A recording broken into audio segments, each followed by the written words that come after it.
எப்படிண்ணே இருக்க? நான் நல்லா இருக்கேன். நீ இங்க என்னடா பண்ற? மாமா நான் சொல்றேன் மாமா. நீ சும்மா இருமா. நான் இந்த ஊரை விட்டு போகும்போது உன்னை தனியாக கூப்பிட்டு படித்து படித்து சொன்னேன், பொறுமையா இருடா, அவசரப்படாதன்னு. தங்கச்சி கல்யாணம் முடிச்சுட்டு உன் லவ் மேட்ரு அப்பா கிட்ட நானே பேசலாம்னு நினச்சிட்டு இருந்தேன். அதுக்குள்ளே என்னடா உனக்கு அவசரம்?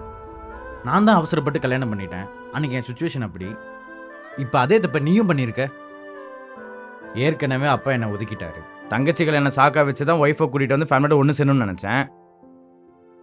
இப்போ நம்ம அப்பாவுக்கு நம்ம 2 பேத்து மேலேயும் வெறுப்பு தான்டா வரும். மாமா உங்களுக்கு அன்னைக்கு என்ன சுச்சுவேஷன் இருந்ததோ அதே தான் மாமா எங்களுக்கும் இருந்தது. எங்க வீட்லயும் கல்யாண பேச்சு ஆரம்பிச்சிட்டாங்க மாமா. அதனால தான் நாங்க இந்த முடிவு எடுத்துட்டோம். வீட்டுக்கு ஒரே பொண்ணு லக்ஷ்மி. 2 அண்ணன் இருந்தும் அவள் கல்யாணத்தை நடத்த முடியலன்னு நினச்சாதான். டேய் வா.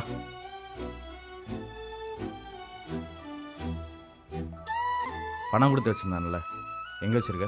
அதெல்லாம் நீ சொன்ன மாதிரி தங்கச்சி அக்கௌண்ட்டில் தான்டா இருக்கு. உன் செலவுக்கு எடுத்துக்க சொன்னானே, எடுத்தியா இல்லையா? இல்லைடா, நான் பார்த்துக்கிறேன். அது மட்டும் இல்லாமல் அது அவள் அக்கௌண்ட்டில் இருந்தால் தான் நாளைக்கு அவளுக்கு ஹெல்ப்பாக இருக்கும். ஓ, அவ்வளோ பொறுப்பானவனா மாறிட்ட. ம், சரிடா, நான் ஊருக்கு போகிறேன். டேய், நீ ஏன்டா அங்கே போகிற? அப்பா நம்ம மேலே செம்ம கோவத்தில் இருப்பார். கோமா தாண்டா இருப்பாங்க. என்ன பண்ண சொல்கிற? நான் ஆரம்பிச்சது நான் தான் முடிக்கணும்.